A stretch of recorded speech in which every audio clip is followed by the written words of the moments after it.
മറ്റൊരു പ്രധാനപ്പെട്ട വാർത്തയിലേക്ക് ഒരുപക്ഷെ ഈ സമയത്ത് നമ്മൾ ചർച്ച ചെയ്യേണ്ട ഏറ്റവും പ്രധാനപ്പെട്ട വാർത്തയിലേക്ക് കടക്കുകയാണ്. ആധുനിക ചികിത്സാ രീതികളെ വെല്ലുവിളിച്ച് വീടുകൾക്കുള്ളിൽ പ്രസവം നടത്തുന്നവരുടെ എണ്ണം കേരളത്തിൽ ഗണ്യമായി കൂടുന്നു എന്ന കണക്ക്. കഴിഞ്ഞ 5 വർഷത്തെ കണക്കെടുത്താൽ മലപ്പുറം ജില്ലയിൽ മാത്രം 1337 പേരാണ് വീട്ടിൽ പ്രസവിച്ചത്. വൈദ്യശാസ്ത്രത്തോടും മരുന്നുകളോടും വിമുഖത കാണിച്ചുകൊണ്ടുള്ള രീതികൾ സ്ത്രീകളുടെയും കുഞ്ഞുങ്ങളുടെയും ജീവനും ആരോഗ്യവുമാണ് അപകടത്തിലാക്കുന്നത്. സംസ്ഥാനത്താകമാനം നടക്കുന്ന വീട്ടുപ്രസവങ്ങളുടെ കണക്കുകൾ അന്വേഷിച്ചപ്പോൾ കിട്ടിയത് ഞെട്ടിക്കുന്ന സംഖ്യയാണ്. 2019 മുതൽ 2024 സെപ്റ്റംബർ വരെ കേരളത്തിൽ റിപ്പോർട്ട് ചെയ്തത് 2931 വീട്ടുപ്രസവങ്ങൾ. ഇതിൽ 2023-24 വർഷത്തിൽ മാത്രം 523 പ്രസവങ്ങൾ നടന്നു. ഏറ്റവും കൂടുതൽ വീട്ടുപ്രസവങ്ങൾ നടന്നത് മലപ്പുറം ജില്ലയിലാണ്, 1337 എണ്ണം.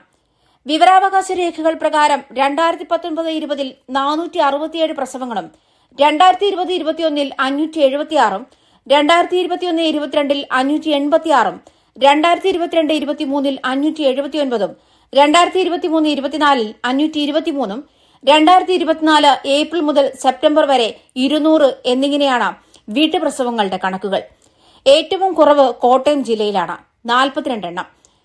2024 ഏപ്രിൽ മുതൽ സെപ്റ്റംബർ വരെയുള്ള 6 മാസക്കാലത്ത് വിവിധ ജില്ലകളിൽ നടന്ന വീട്ടുപ്രസവങ്ങൾ ഇപ്രകാരമാണ്: തിരുവനന്തപുരത്ത് 8 പ്രസവങ്ങൾ, കൊല്ലത്ത് 7, പത്തനംതിട്ടയിൽ 1, ആലപ്പുഴയിൽ 6, കോട്ടയത്ത് 3, ഇടുക്കിയിൽ 12, എറണാകുളത്ത് 14, തൃശൂരിൽ 6, പാലക്കാട് 3, മലപ്പുറത്ത് 93, കോഴിക്കോട് 11, വയനാട് 15, കണ്ണൂരിൽ 12, കാസർഗോഡ് 9 എന്നിങ്ങനെയാണ് കണക്കുകൾ.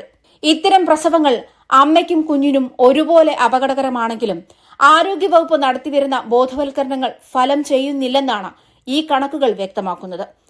വീട്ടുപ്രസവങ്ങൾ പ്രോത്സാഹിപ്പിക്കുന്ന പ്രത്യേക സംഘങ്ങളെക്കുറിച്ചും ആരോഗ്യവകുപ്പ് അന്വേഷിച്ചു വരുന്നുണ്ട്. ആജ്ഞ രവീന്ദ്രൻ, ന്യൂസ് 18, കൊച്ചി.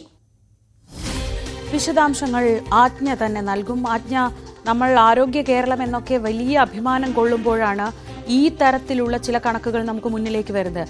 ഈ കണക്കുകളേക്കാൾ നമ്മളെ പേടിപ്പെടുത്തുന്ന ചില ദൃശ്യങ്ങൾ കഴിഞ്ഞ ദിവസങ്ങളിൽ നമ്മൾ കണ്ടിരുന്നു. അത് വീട്ടിൽ പ്രസവിക്കുന്നവരെ വിളിച്ച് ആദരിച്ച് ഒരു ഗ്രാജുവേഷൻ സെറിമണിയൊക്കെ പോലെ തൊപ്പിയൊക്കെ വെച്ച് ആദരിക്കുന്നത് നമ്മൾ ദൃശ്യങ്ങളിൽ കണ്ടു.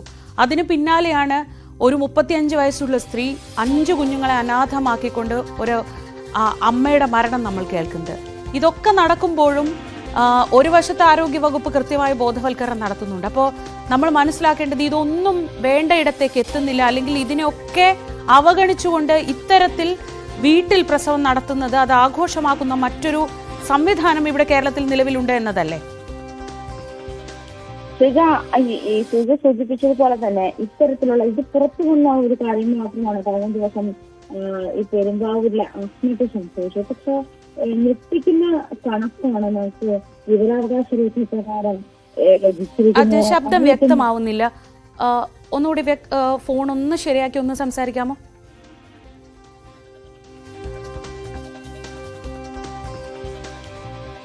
ആജ്ഞ പറഞ്ഞോളൂ. ഞെട്ടിക്കുന്ന കണക്കാണ് നമുക്ക് വിവരാവകാശ രേഖ പ്രകാരം ലഭിക്കുന്ന ഒരു സാഹചര്യം ഉണ്ടായത്. ഷിജി പറഞ്ഞതുപോലെ തന്നെ കഴിഞ്ഞ ദിവസം ഈ ആസ്മയുടെ മരണമുണ്ടായത് അങ്ങനെ പുറത്തു വരുന്ന അല്ലെങ്കിൽ പുറത്തു വന്ന ഒരു സാഹചര്യം മാത്രമേ ഉള്ളൂ. അതല്ലെങ്കിൽ പ്രസവത്തിന് ശേഷം മരിച്ചു പോകുന്ന സ്ത്രീകൾ അല്ലെങ്കിൽ കുഞ്ഞുങ്ങൾ ശുശ്രൂഷ ലഭിക്കാതെ നവജാത ശിശുക്കൾ മരിക്കുന്നതും ഒക്കെ ആ ഒരു സ്വാഭാവിക മരണത്തിന്റെ ഭാഗമായി മാറുന്ന ഒരു സാഹചര്യം കൂടിയുണ്ട്. അങ്ങേയറ്റം ഞെട്ടിക്കുന്ന കണക്കാണ് നമുക്ക് 2019 മുതൽ 2023 വരെയുള്ള കാലഘട്ടത്തിലെ ഈ 5 വർഷത്തിനുള്ളിൽ ലഭിച്ചിരിക്കുന്ന വലിയ ഒരു കണക്ക് തന്നെയാണ്. അത് വിവരാവകാശ രേഖ പ്രകാരം പുറത്തു വന്ന ഒരു കണക്ക് ആണ്.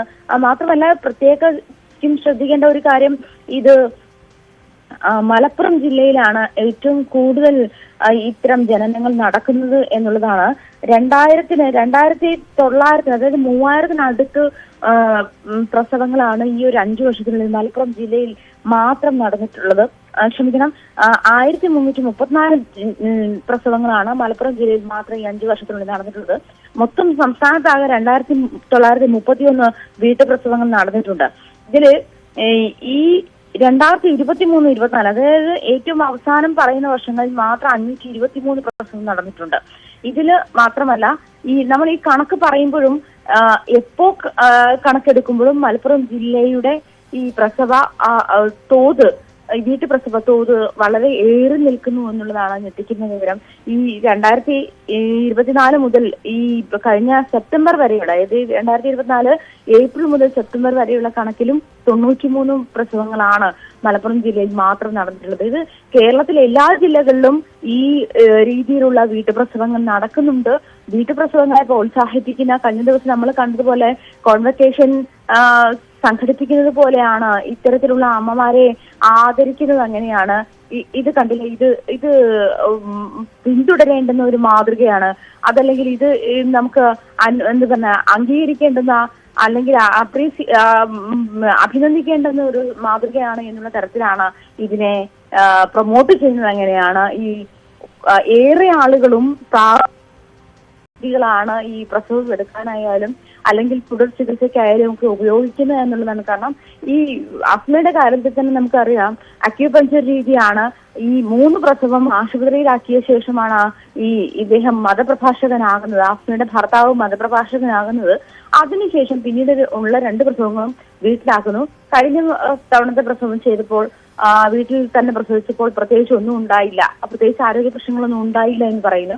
അതിനുശേഷം ഇപ്പോഴും ഈ അക്യൂപഞ്ചർ രീതി പഠിച്ചെടുത്ത ശേഷം വീട്ടിൽ തന്നെ പ്രസവമാക്കുകയായിരുന്നു എന്നാണ് മനസ്സിലാക്കാൻ കഴിയുന്നത്. ഇങ്ങനെ ഈ പറയുന്നത് പോലെ മിഡ്വൈഫിനെ ആശ്രയിച്ചും അതുപോലെ ഈ പ്രാകൃതമായ ചികിത്സാ രീതികളൊക്കെ ആശ്രയിച്ചുമാണ് ഈ സ്ത്രീകളെ പ്രസവിപ്പിക്കുന്നത്. അതിന് നിർബന്ധിതരാക്കുകയാണ് എന്ന് വേണം മനസ്സിലാക്കാൻ. അത് വിശ്വാസത്തിന്റെ മറ പിടിച്ച് അല്ലെങ്കിൽ വിശ്വാസത്തിന്റെ പേരിലാണ് ഈ ഒരു അനാരോഗ്യകരമായ രീതിയിലുള്ള പ്രവണതകൾ ഉണ്ടാകുന്നത് എന്നുള്ളതാണ് കൂടുതൽ മനസ്സിലാക്കാൻ കഴിയുന്നത്. നമ്മള് ഈ മലപ്പുറത്തെ മാത്രം പറയല, പക്ഷെ തിരുവനന്തപുരം മുതൽ കാസർഗോഡ് വരെ ഈ ഒരു രീതി നിലനിൽക്കുന്നുണ്ട്. ഇത്തരം സംവിധാനങ്ങളെ പ്രോത്സാഹിപ്പിക്കുന്നുണ്ട് പ്രത്യേക സംഘങ്ങൾ എന്നാണ് മനസ്സിലാക്കാൻ കഴിഞ്ഞത്. എന്തായാലും ഈ പെരുമ്പാവൂർ സ്വദേശിയുടെ മരണത്തിന് ശേഷം ആരോഗ്യ വിഭാഗങ്ങൾ ഇത്തരം സംഘങ്ങളുടെ പ്രവർത്തനത്തെ പറ്റിയും ഇത്തരം സംഘങ്ങളെ കേന്ദ്രീകരിച്ചും അന്വേഷണം നടന്നു വരുന്നുണ്ട്. ഇതിൽ ഏറ്റവും ശ്രദ്ധിക്കേണ്ടത് എനിക്ക് തോന്നുന്നത്, കഴിഞ്ഞ കുറച്ചു നാളുകൾക്ക് മുൻപ് സോഷ്യൽ മീഡിയയിലൊക്കെ വളരെ ചർച്ച ചെയ്യപ്പെട്ട ഒരു വാർത്തയായിരുന്നു. ഒരു കുടുംബം അവരുടെ കുഞ്ഞിന് ബർത്ത് സർട്ടിഫിക്കറ്റ് ലഭിക്കാൻ വേണ്ടി ഈ സർക്കാർ സംവിധാനങ്ങളെ സമീപിച്ചപ്പോഴാണ് വീട്ടിലാണ് പ്രസവം നടന്നത്, അതുകൊണ്ട് ഞങ്ങൾക്ക് സർട്ടിഫിക്കറ്റ് നൽകുന്നില്ല എന്നൊരു പരാതിയുമായി രംഗത്തെത്തുകയും തിരിച്ച് അപ്പോഴാണ് ഇത് നടന്നത് എന്താണെന്ന് നാട്ടുകാർ അല്ലെങ്കിൽ ആരോഗ്യ സംവിധാനങ്ങൾ അറിയുന്നത്. ഇതുപോലെ ഇതിപ്പോൾ സർക്കാരിന്റെ കയ്യിലുള്ള കണക്കാണ്. ഈ സർക്കാരിന്റെ റഡാറിലേക്ക് വരികയേ ചെയ്യാത്ത എത്രയോ പ്രസവങ്ങൾ കൂടി ഉറപ്പായും നടക്കുന്നുണ്ട് എന്നത് ഇതിൽ നിന്ന് വ്യക്തമല്ലേ? തീർച്ചയായിട്ടും ഷീജ, കാരണം ഇത് ഷീജ സൂചിപ്പിച്ചതുപോലെയുള്ള ഈ ജനന സർട്ടിഫിക്കറ്റുമായി ബന്ധപ്പെട്ടുള്ള ഒരു എൻക്വയറിയുടെ ഭാഗമായിട്ടാണ് ഇത്തരം സംവിധാനങ്ങളിലേക്കൊരു വെളിച്ചം വീശുന്ന സാഹചര്യം ഉണ്ടായിരുന്നത് എന്നാണ് മനസ്സിലാക്കേണ്ടത്. അതേസമയം മുൻപ് അതായത് നമുക്കിങ്ങനെ ഞെട്ടിക്കുന്ന തരത്തിലുള്ള ചില വെളിപ്പെടുത്തലുകൾ ചില മതപ്രഭാഷകരുടെ ഭാഗത്തുനിന്നും ഉണ്ടായതും ചർച്ചയായിട്ടുണ്ട്. കാരണം മുസ്ലിം സ്ത്രീകൾ മുസ്ലിമായിട്ടുള്ള ഗൈനക്കോളജിസ്റ്റുകൾ, അതും സ്ത്രീ ആയിട്ടുള്ള ഗൈനക്കോളജിസ്റ്റുകളെ മാത്രമേ കാണാവൂ. എന്തെങ്കിലും സാഹചര്യത്തിൽ പുരുഷൻ ആയിട്ടുള്ള ഗൈനക്കോളജിസ്റ്റിനെ കാണേണ്ടുന്ന സാഹചര്യം ഉണ്ടെങ്കിൽ അത് മുസ്ലിം ആയിരിക്കണമെന്ന് ഉറപ്പുവരുത്തണം, അത് അവരുടെ ഭർത്താക്കന്മാർ ഉറപ്പുവരുത്തണം. അങ്ങനെ തരത്തിലുള്ള സോഷ്യൽ മീഡിയയിൽ അത്തരം മെസ്സേജുകൾ പ്രചരിക്കുകയും അതിനെതിരെ വലിയ ചർച്ചയാവുകയും ചെയ്യുന്ന, അതായത് നമ്മള് അത്തരം ഒരു വാക്ക് എനിക്ക് ഉപയോഗിക്കാൻ പാടുണ്ടോ എന്ന് എനിക്കറിയില്ല, പക്ഷെ റിഡിക്കുലസ് എന്ന് പറയുന്ന ഒരു കാറ്റഗറിയിലേക്ക് ഇത്തരം ചർച്ചകൾ മാറുന്നു. നമ്മൾ കേൾക്കുമ്പോൾ മൂക്കത്ത് വിരൽ വെച്ച് പോകുന്ന തരത്തിലേക്കാണ്, ഇത്തരത്തിലാണോ സ്ത്രീകളെ ട്രീറ്റ് ചെയ്യേണ്ടുന്നത് എന്നുള്ള തരത്തിലേക്ക് ഭയങ്കര ആശങ്കയോടെ കൂടി നോക്കുന്ന ഒരു സംവിധാനവും ഒരു രീതിയും ഒക്കെ, ചികിത്സാ രീതിയും ഒക്കെ നിലനിൽക്കുന്നു എന്നുള്ളതാണ് നമുക്ക് മനസ്സിലാക്കാൻ കഴിയുന്നത്. ഈ മലപ്പുറത്തുള്ള സ്ത്രീകളോട് തന്നെ ചോദിച്ചാൽ തന്നെ ഇത്തരം പ്രസവങ്ങൾ അവരൊക്കെ വളരെ ഈസി ആയിട്ടാണ് സംസാരിക്കുന്നതൊക്കെ. നമ്മുടെ സുഹൃത്തുക്കളായ സ്ത്രീകളോടൊക്കെ കഴിഞ്ഞ ദിവസം ഇതുമായി ബന്ധപ്പെട്ടുള്ള കാര്യങ്ങൾ ചോദിച്ചിരുന്നു. അപ്പോഴൊക്കെ അങ്ങനെ ഉണ്ടല്ലോ, അതിനിപ്പോ എന്താണ്, അത് അത് ഒരു നോർമൽ പ്രൊസീജിയർ എന്നുള്ള നിലയിൽ മാത്രമാണ്. അതല്ലെങ്കിൽ ഏതെങ്കിലും ഒരു വിഭാഗത്തിന്റെ ഇടയിൽ നടക്കുന്ന ഒരു സാധാരണ സംഭവം മാത്രമായിട്ടാണ് അതിൽ അവർക്ക് ഞെട്ടലൊന്നും ഇല്ല എന്നാണ് മനസ്സിലാക്കാൻ കഴിയുന്നത്. പക്ഷെ ആ ഒരു തരത്തിലേക്ക് ആളുകളെ ട്രീറ്റ് ചെയ്യുന്ന അല്ലെങ്കിൽ സ്ത്രീകളെ മോൾഡ് ചെയ്യുന്ന തരത്തിലേക്ക് സംഘങ്ങൾ മാറിയിട്ടുണ്ട് എന്ന് വേണം. ഇതിൽ വ്യക്തമായ അന്വേഷണം വേണം, അല്ലെങ്കിൽ വ്യക്തമായ ശിക്ഷാ നടപടികൾ വേണം. അത് സംസ്ഥാനത്തിന്റെ ഭാഗത്തുനിന്ന് ഉണ്ടാകണം. അതിനെതിരെ കൃത്യമായ നടപടികൾ ഉണ്ടാകണം. ഇത്തരം എത്ര സ്ത്രീകൾക്കാണ് ഈ പറഞ്ഞതുപോലെ 5ഉം 6ഉം 7ഉം ഒക്കെ പ്രസവിക്കുന്ന സ്ത്രീകളാണ് ഏറെയും ഈ കൂട്ടത്തിലുള്ളത്. കഴിഞ്ഞ ഭസ്മം മരിച്ചതിനായി നമുക്കറിയാം 5ാമത്തെ പ്രസവത്തിലാണ്. തീർച്ചയായും ആ തരത്തിലൊക്കെയാണ് ഇക്കാര്യങ്ങളെ ശ്രദ്ധിക്കേണ്ടത്. എന്റെ ഒരു അടുത്ത സുഹൃത്തും ഡോക്ടറുമായ ഷിംന അസീസ് ഫേസ്ബുക്കിൽ കുറിച്ചൊരു കുറിപ്പിൽ പറയുന്ന ഒരു കണക്ക് കൂടി ഒന്ന് സൂചിപ്പിക്കാം. 1970 കാലഘട്ടത്തിൽ കേരളത്തിൽ ഗർഭിണിയായിരിക്കുകയോ പ്രസവത്തെ തുടർന്നോ മരണപ്പെട്ട സ്ത്രീകളുടെ എണ്ണം 1,75,000 ഇപ്പോഴുള്ളതിന്റെ 4 ഇരട്ടി. ആ കാലത്ത് 1000 കുട്ടികൾ ജനിക്കുന്നതിൽ 53 പേർ 1 വയസ്സെത്തും മുന്നേ മരണപ്പെട്ടിരുന്നെങ്കിൽ ഇന്നത് 1000 കുഞ്ഞുങ്ങളിൽ 6 പേർ മാത്രമാണ്. സ്വാതന്ത്ര്യം കിട്ടിയ കാലത്തെ മനുഷ്യരുടെ ഇരട്ടി ജീവിത ദൈർഘ്യവും ഇന്നത്തെ മലയാളിക്ക് ഉണ്ട്. അത് വാക്സിനും മറ്റ് ആധുനിക ചികിത്സാ രീതികളും ഒക്കെ ചേർന്ന് നൽകിയതാണ്. ആ കാലത്ത് നിന്നാണ് നമ്മളൊരു വണ്ടിയും പിടിച്ച് പിറകോട്ട് പോകുന്നത് എന്നതാണ് ഇതിൽ ഏറ്റവും ഞെട്ടിക്കുന്നത്. അതുകൊണ്ട് തന്നെയാണ് ഈ കണക്കുകൾ ചർച്ചയാവേണ്ടതും ഈ കണക്കുകൾ കുറയ്ക്കാൻ എന്ത് ചെയ്യണം, എത്രയും പെട്ടെന്ന് എന്ത് ഇടപെടൽ വേണമെന്ന ചർച്ചകൾ ഉണ്ടാവേണ്ടതും.